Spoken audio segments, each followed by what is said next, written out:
Good evening, everybody. Welcome to Boro Fan TV and the Monday Night Show, take 2. I hope we've got all the little gremlins out the system. Must have been someone on the other side of the Pennines there messing about with things. A bit upset about Friday night. James Hutchinson here. Boro fans, are you still on cloud 9,000 plus after Boro defied the odds to defeat Manchester United again under the lights at Old Trafford? It's a night that will live long in the memory of Boro fans everywhere, and we're going to be reliving that evening on the show tonight. As well as that, though, there's 2 crucial league games ahead this week for the Boro. Got QPR away in the capital on Wednesday night before our friends from Derby County visit the Riverside next Saturday for a massive game for both teams. So, joining me on the show tonight again are Liam McDermott and Damon LaRoche. Welcome aboard, boys. Good evening. James, nice to be on. Great to see you, lads. I think we can take it that Jack Lee wasn't to blame for our previous technical issues. I think Jack's a Man City fan. He said, well done on that result, lads, on Friday night. He was quite happy about it, as I can imagine. There might have been a few people on Merseyside as well feeling the same. Loads to talk about Boro fans, as always, fans of other clubs. If you want to get involved, you know the drill. Just get in touch with us and join the debate on the show. We love to hear from you all, especially tonight after the weekend's event. So, without further ado, come to you first, Damon. It was, as I said, an unforgettable evening under the lights at Old Trafford. As the game, or before the game, both sides named pretty much the strongest lineups they can, which is pretty rare these days in the FA Cup. Did it surprise you that United and Boro both went pretty much full strength? I had a feeling Boro would make more or less unchanged, because they wanted to take the game to Manchester United. But it was surprising Man United. I thought Man United would have put some kids out personally, but I'd like to say I still like the way we played. To be honest, I think first half, as I said, non-existent, really, and it's that experience of freaking Joe Lumley, isn't it? Same thing. Well, Liam, I mean, it's got to be said, in the first half, I think Man United were head and shoulders above the Boro. Do you think it was partly nerves on the Boro's part, or do you just think it was the quality of the opposition, or do you think it was just a combination of both? A little bit of both, wasn't it? But yeah, you're right. It could have been a cricket score, couldn't it, that first half? And it reminded me a bit. It goes a bit under the radar, but when we played Man City in the FA Cup, if people think back to that, we had a great result, but we were battered that first 20, 30 minutes by Man City, hitting the post, etc. So yeah, I thought it was going to be a cricket score, but there's always that bit in you, isn't there, where you get to 1-0 at half time, Ronaldo, we'll get on to it probably, but missing a penalty and all that, and you start to think, is this our night? And with how the way Wilder manages and the way our team are, bearing in mind he's only been manager for what, 6, 7, 8 weeks, something like that. 13 matches, I think it is, Liam. It's unreal, isn't it? It's in terms of time, it's not that long, but in terms of games, it's quite a few, isn't it? Because he joined over Christmas when it's busy. But yeah, that kind of never say die attitude, you've always got a chance, haven't you? And that's reflected in the league games where we're winning in the 92nd, 93rd, 94th minute. Mm-hmm. So yeah, I thought half time, well, might be something on here. If we come out and I see a different Boro side in the first 5-10 minutes, we've got a chance. If we come out like we did, surely even a side as wasteful as Man United are going to knock a couple of these in. Yes. Happy days, yeah. Steve Gorby said there, Man United were always going to start a strong team. It was the last cup they can win, and Boro put them to shame. They have still got the Champions League. That might be a bit of a long shot after the events of the last few days. And Peter Grasham has mentioned there, we were battered like a Whitby cod, but if you don't take your chances, and we know all about that, and that's a fair point you make there, Peter. I mean, Damon, a certain Cristiano Ronaldo was definitely acting the GOAT on Friday night. He didn't have the best of evenings, did old Cristiano. I mean, he missed a penalty, but how much of a part do you think Dale Fry had in him having a quiet game and a bit of an off night? Fry was outstanding, really. I think he was my man of the match. I had him down as. He had him in his back pocket, as many social media sites have posted since then. But Cristiano Ronaldo, that penalty, I don't know how he managed to miss the target. He should never miss from 12 yards out a penalty kick. Not in the month of Sundays, really, but it worked in our favour, didn't it? So, and it said if you miss a penalty, you always think it's going to be your night, and it was. in terms of, I know we might talk later on in the show about another player who's out on loan at the moment and his valuation and transfer fees. What about Dale Fry? Not that we want to lose him, but that must have put him in the national spotlight, that performance the other night, because I thought he was absolutely immense, Damon.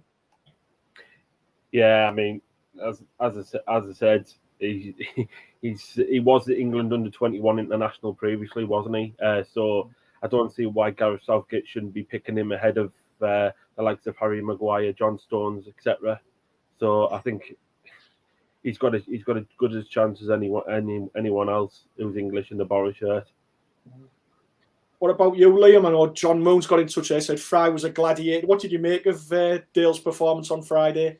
Yeah, a tremendous performance, and I think if you think about Ben Gibson, another player we've had recently, I can't think of a game that Ben Gibson had that not many that were as good as what he showed last night, and he went for a good chunk of money, didn't he? So there'll definitely be clubs sniffing around him. The newly enriched Arabs up the road, they'll no doubt be sniffing around for anyone. But yeah, so that's the curse of being a successful side, isn't it? In the Championship, or what we hope is going to be a successful side, clubs are going to poach you.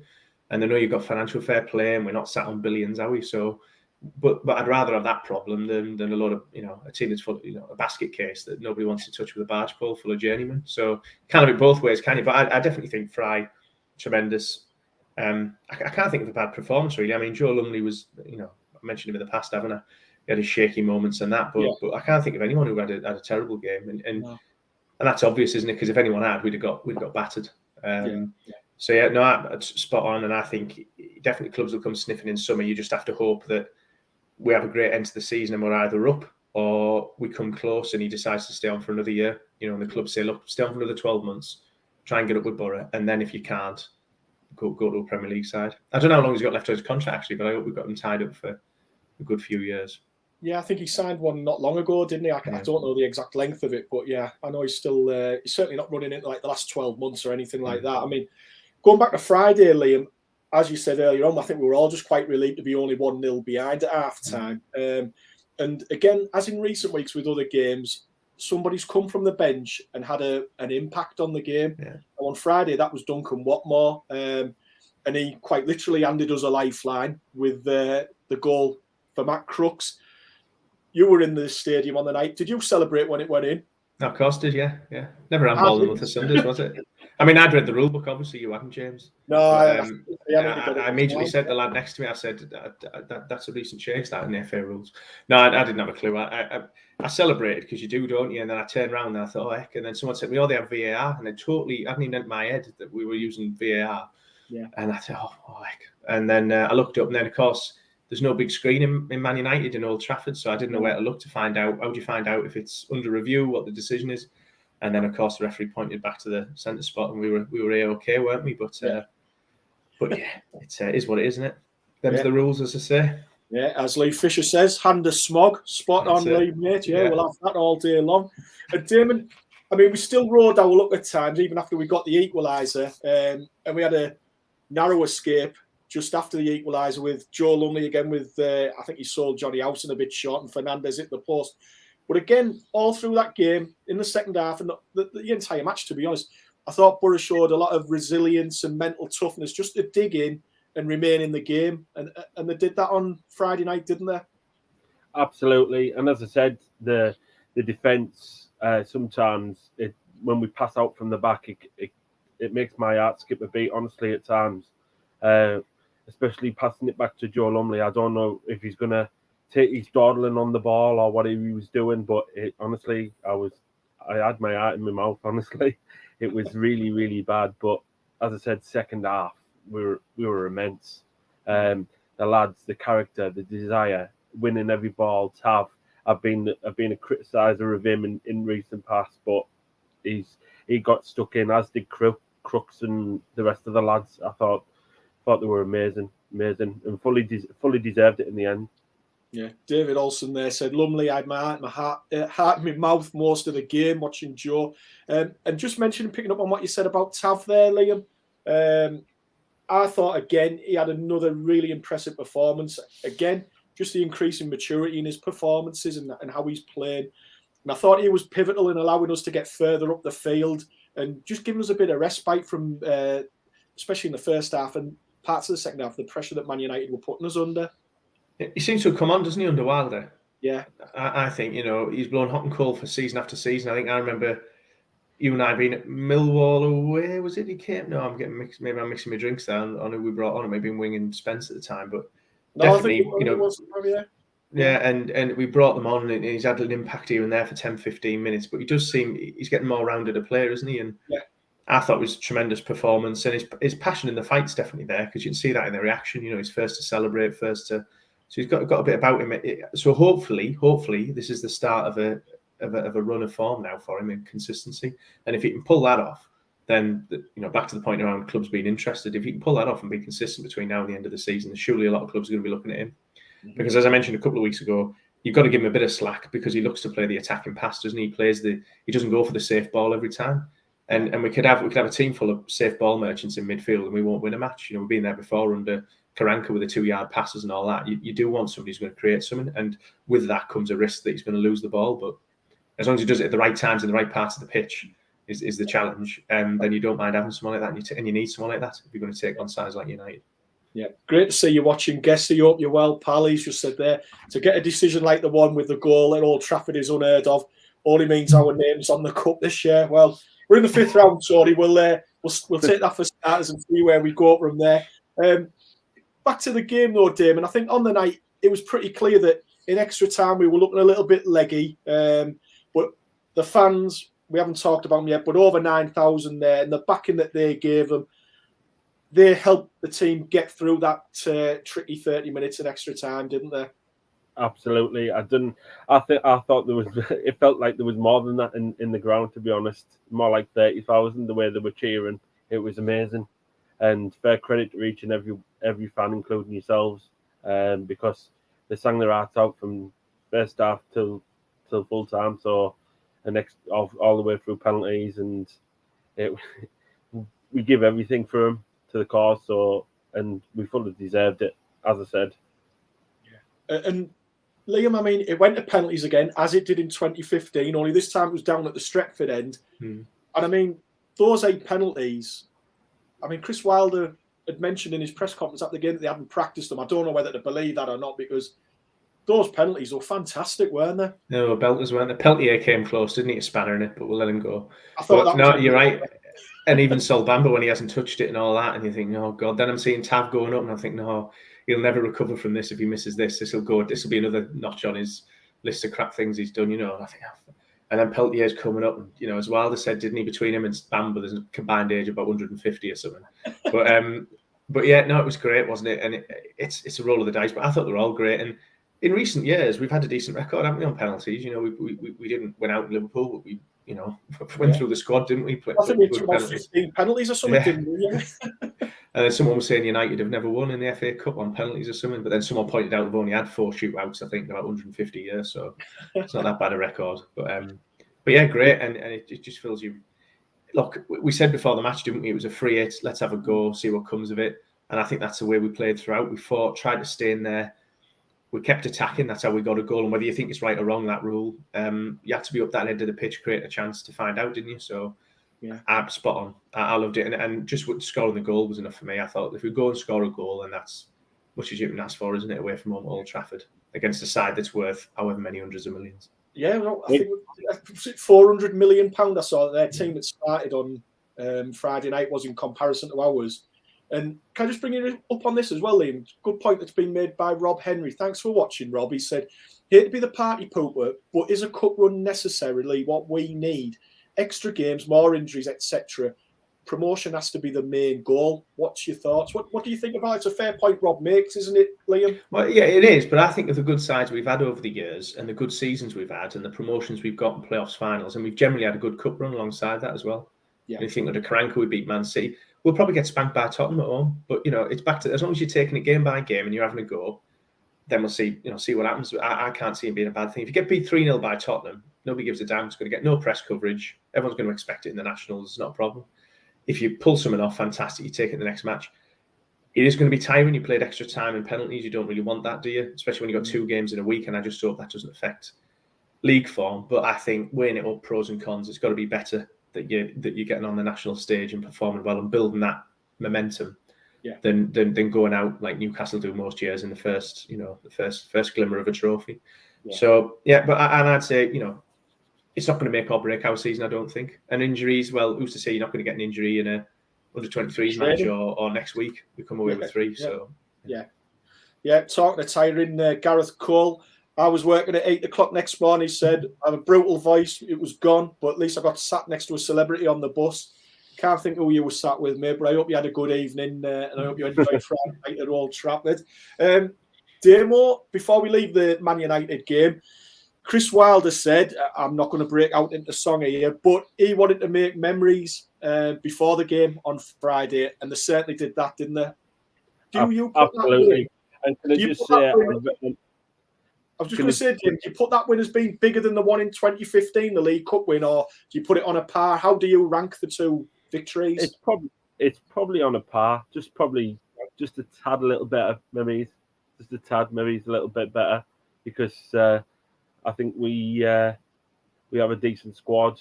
I mean, we did do them, but I think it's more. I think Wilder's got us playing at a good tempo and good level, I think. And can I just say, I'm really chuffed for Martin Piero as well, taking a penalty and stepping up to the plate, because that lad hasn't had many game time, and I'm very chuffed he scored. And I thought he almost missed it. Same with you, same with the Peltier one. Them 2 penalties, I thought, I hope we don't miss it, and then we didn't. So very happy, very happy. Yeah. Craig Hutchinson, he said Leo loved both occasions. I think that was quite apparent by his celebrations on the pitch after the game, wasn't it, Liam? Yeah, I think so, yeah. And a shout out, of course, to the Man United fans who travelled all the way from Ireland and other places to be there for the night. Just a shame they couldn't get the result. And I think we helped them sell a few tickets. Even. Yeah. Well, they all left, didn't they, full time? Because obviously they've got to get the flights back to wherever they're going. But and obviously we helped them sell out the tickets, didn't we, in the home end as well? I think there was I saw a few robust conversations, shall we say, between the stewards and the home supporters who were celebrating when we scored. Yes, yeah, you could say that. Liam, onto the 5th round draw, we've got Tottenham at home, as you mentioned earlier. What did you make of the draw? Were you pleased with it? Yeah, pleased to have it at home and a big side at home. It cuts both ways, doesn't it? Do you look for like the minnows in the league or whatever in the tournament, and get them at home? That might be ideal, but then you've always got that potential banana skin, haven't you? And you've got the world's press descending on you, looking for you to slip up. But I think Spurs at home, it's another one for me. I'd rather have that, free it. You're at home, there'll be a full house. Club's going to make a fortune, is it, on ticket sales? Hopefully the beer and food counters are working, unlike Old Trafford. That's a whole separate debate, which I'll be writing in about. I look forward to it. It's great. Unfortunately, I can't make it. Actually, I'm away with work, but so there's a ticket going there if anyone wants one. I wish I never said that. Actually, me and Box. But yeah, no, I think it's going to be great. It'll be a good night, won't it? Under the lights at the Riverside, we'll have a good go. Yeah, hope so, pal. Hope so. Anthony Grimley Atkinson's got in touch. He said it was bigger than 2015 because of the team we faced. The United team was nowhere near what it was on Friday. And I think that's a fair point, that, mate, because I think back then in 2015, it was pretty much a second-string team that United put out that night. I know they had the likes of Rooney in there, but there was a lot of young players, wasn't there, Liam? Didn't he bring Pogba on when he panicked a bit? And he came on, he was absolutely dire. Yeah. And we have a better kit now. Another bad memory of that. I just think Norwich City when I look at that kit. Maybe I'm reading too much into it. Well, as we said, lads, it's a night that'll live long in the memory for Boro fans everywhere, whether they were there, watching on TV, watching in pubs, everywhere. It's a special night. It makes you all the bad times all the better when you have occasions like that on Friday night. And it was a special one which will go down in the history of the football club, and the fans will remember for years and years. But it's back to league action this week, Wednesday night, first of all. And again, Liam, I'll bring you in on this. It's Boro QPR, huge game at the top of the table. Yeah. Are you worried that there's going to be any sort of hangover, though, from Friday night? I think there will be. I've never known Boro not after a big game like that. I can't. You might tell me otherwise, James. You got better memory than I have, but I can't think of many times we've had a big cup game or a final or something, and we haven't been a bit slow off the mark. So maybe it's just the typical. But you go on. Well, you mentioned Man City earlier. When we won at Man City, the following weekend, similar sort of game, we went to Brentford. Can you remember how we got on? Can't. Go on. We beat them 1-0. Grant Leadbitter penalty. Oh, there you go. See, so that's the years of Boro psychological defence mechanisms I've got, where now assume we get beaten. Then if we get a draw or something at QPR, I'm over the moon. So look, I'd take a draw now. I'd take a draw now. I think we got a bit taught a lesson by Blackburn. I think they pulled us apart a bit. Hopefully, we've learned from that. We've learned from United and riding it out and proving that we've got the ability against top sides. So if I'm going to be positive, I'd say hopefully we get a result. But there's a bit about me now that typical Boro, isn't it, after the Lord Mayor show. Yeah. But I hope I'm wrong. And Damo, I mean, Mark Warburton's men, they won at the Riverside with 10 men, if I remember rightly, back in August. And he's built an impressive team there this season, and they're challenging up the top. They're no mugs, are they? No. And I think it was 3-2, I think, back in August. Yeah. That Lyndon Dykes, a few Charlie Austin, good players. If your man marked them out the game, I think you've got a good chance, but we'll definitely, as Liam says, we'll have a few struggling bodies, shall we say, come Wednesday. I don't know if Isaiah Jones will be struggling with his hammies, but hopefully we've put in another performance, and I can't fault the lads. If we do get beat, we get beat. It's as simple as that. You move on. Damon, what about somebody's got in touch with you, Gareth Lowe? Thanks for watching, Gareth. And he said, we've got to play Watmore at QPR on Wednesday night. Would you go Watmore Sporra, or do you think there might be another combination? What do you think Chris Wilder will start with on Wednesday night up top? I'd actually, given what I've seen of him at Old Trafford, I'd be tempted to bring Watmore in for Sporra and have him and Balogun up top. Okay. What about yourself, Lee? Would you? Well, I was just going to straight the old Connolly debate, wasn't I? Because I was in the pub in Manchester till the wee hours afterwards, sharing tactical analysis, obviously, and the old Connolly debate came up, and so he didn't celebrate when we scored, when we won the penalty shootout. If you watch the video back, he stands at the halfway line. So did Sol Bamba, but then he's 37, so he probably couldn't run if he tried. and there's that whole debate about, does he warrant a starting place? And I think, for being honest, no, he probably doesn't. But then does Sporra? And the problem with Sporra is, well, not problem, but the conundrum about him is he's one of these strikers where you get 50 minutes in and you think, I forgot he was even on the pitch. I don't know what he's done. He's kind of stood up there on his own. He's not necessarily tracking back, this, that, and the other. And then, of course, someone comes on or something changes in the match and he taps it in, doesn't he, from a square ball from Jones. So at least that's his redeeming feature, I suppose. He can point to that and say, look, I'm always a threat, this, that, and the other. If the game swings the other way. With Connolly, he's just not there in his Boro career, is he? He hasn't got that to point to, and that's fair enough. But I think, does he warrant a starting place ahead of people like Watmore or Balogun? I don't think he can justify it. I don't think he can, not after 3 or 4 matches. I think he's got to accept. And would he have an issue with that, Connolly? I mean, he wants to play every game, I know, but could you reasonably argue that he should be in starting before Sporra, starting before Watmore, starting before Balogun? I don't think he can. Yeah. Peter Grassham's got in touch, said Balogun's got to start Wednesday. David Olsen, drop Sporra and have Balogun and Watmore. So there seems to be a lot of support for a Balogun-Watmore partnership on Wednesday night. But obviously, Chris Wilder will be the casting judge on that one. And Christian Lamb, Watmore away from home suits us better. He's so good at pressing, and that's a fair point because he puts defences under pressure. Liam, again, with QPR and Wilder, that's 23 points we've got from his 11 league games in charge. So you're going at more than 2 points a game, which is normally the golden rule to get you promoted.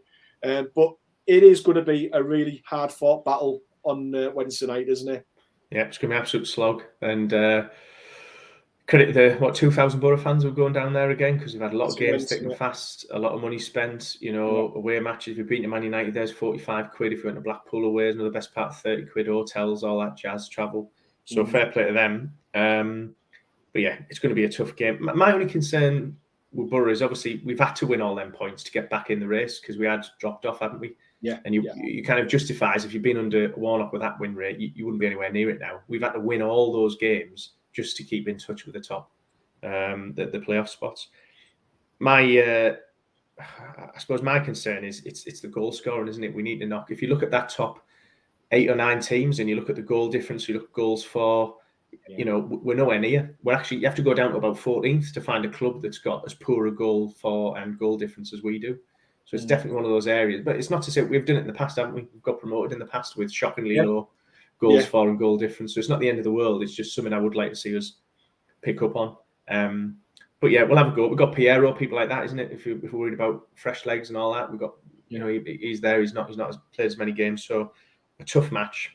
And if I was a betting man, well, I won't preempt it because you're probably going to ask me what I think the score is. I'm going to ask you anything. You know the drill now. Exactly. Gareth George has got in touch again, and he's just said, can't see Sporra being dropped. Might be missing most of the match, but he links up well, and he scored in the last league game. And Ian Black there, spot on Black. He's just said, I trust Wild that the pick we feels is right. He's done well so far, lads, and can't grumble with that whatsoever. And Damon, as Liam said, I think there's around about 2,000 going to QPR on a Wednesday night, which is just absolutely immense. An immense following when you've got Derby County, we'll get on to them in a minute, who are making a big song and dance about selling 2,100 to come to the Riverside on Saturday, which I think is probably the most they've ever brought to the Riverside, full stop. But we'll get on to them in a minute. But 2,000 on a Wednesday night down to London, it just shows the growing connection between the club and the fans, doesn't it? It does, and it's a difficult journey down to London. I've done it before myself, and I know how tricky it is. So fair play to every Boro fan for going down there and supporting the lads, because this is why I love this club, and you guys probably a testament to that. As I said, it's amazing. It's amazing. The people around it, so friendly. Everyone associated with Middlesbrough Football Club, fans, even the club staff, and everyone at the club, amazing people. So go on then, Damon. You can have first shout on a prediction for Wednesday night's game against QPR. What do you think the score's going to be down there in West London? I think if we picked up a point, I think I'd be happy. So I'll go for 1-1. 1-1 draw. Liam, have you got your typical Boro head on, or are you thinking, I'll go for a draw. I'll be positive. That's positive for me. Yeah. Well, I took Boro to draw against Man United in full time, extra time. So I made a tidy little sum out with that. So yeah, I'll go draw again. Why not? If you can draw with Manchester United, you can draw with QPR, can't you? But I hope we nick it. Maybe nick a daft goal. Maybe another handball. I do, wouldn't it? Yeah, you never know. Well, that's it. There's no VAR either, so that's it. Yeah, got no chance. Be all right on that account. So that's QPR Wednesday, and then the week concludes with the long-awaited visit of Derby County to the Riverside. Damon, what sort of atmosphere you're expecting around the stadium on Saturday? Well, given the situation between the clubs at the moment and the standoff with all the administration and all that carry on palaver, I think it'd be very fiery, to say the least. I don't know if we'll be wearing the Steve Gibson masks. I'm not too sure, but I think you can definitely beat these. They don't offer much, given what I've seen. So, right. Well, Steve Davis's definition of the atmosphere on Saturday is it'll be toxic, but we need to stick by our own, and I think all Boro fans are in agreement on that, Steve. I mean, Liam, last week we had an EFL ruling that Boro and Wickham's claims are football related, and it's a football related debt that it refers to with regards to the Derby County claim. We've also had Mel Morris saying that Boro's claim should be against him and not Derby. This saga just continues to rumble on and on, doesn't it?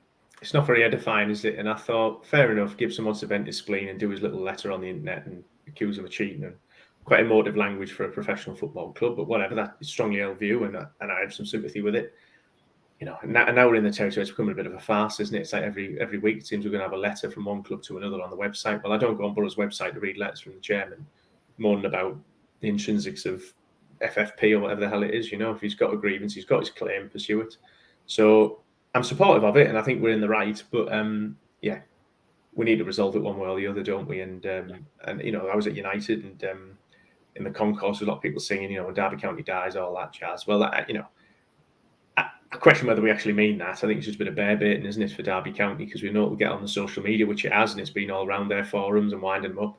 And when the sheep botherers come to town on whenever it is Saturday and bring the 2,000, they're going to get the same stick again and then some, aren't they? Because half the ground will be singing it. They'll be showering them with £10 notes with Gibson's face on it. You name it. So it is going to be toxic. It's going to be interesting. It's going to be very interesting. Do you think it'll almost be like a derby game, like when we play Newcastle Sunday? Or do you think it's even going to be above something like that? It's just like a unique sort of game with all the events that are going around it. It'll be like a Leeds United match, I think. At home with the champion, you know, some of them tasty. There'll be some challenges going in. You know, Rooney will have told them to rattle us a bit and this, that, and the other. And Wilder, I think, will be telling them, you know, it's going to be an extra edge to it, so be prepared to stand up for it.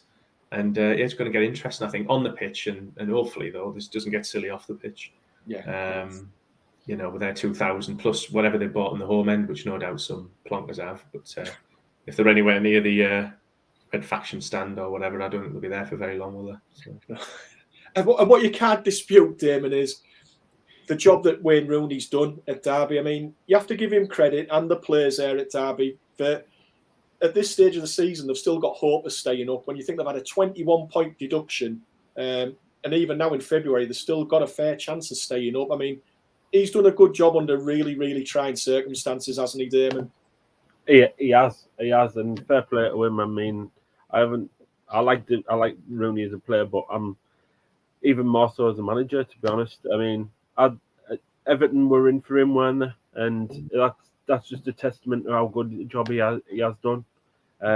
He turned down the Everton job, which is respect to him even more so, because he wants to take Derby as further as he can take them. And but I just think, given the size of the club, the debts that they're in, the players, they'll still have the dogged fight, but I just don't think it'll be enough for them to stay up, in my opinion.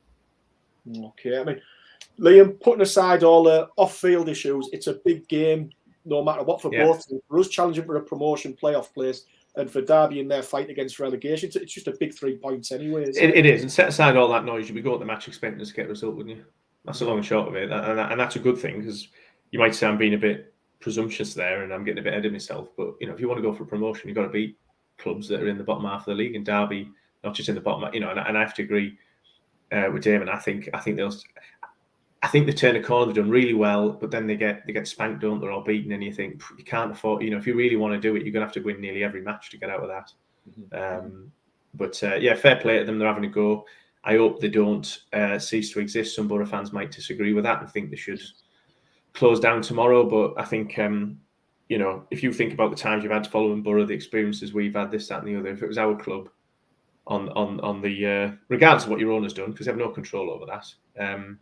If your club was on the verge of ceasing to exist, you know, and imagine you go to clubs and they're singing about having a party when your club dies and how it's all a joke, you'd be a bit miffed, wouldn't you? So. But that said, I hope we batter him and it's their problem. David Sills got in touch and he said Rooney wasn't up with the Everton job, and I hope we help the cheating club go down.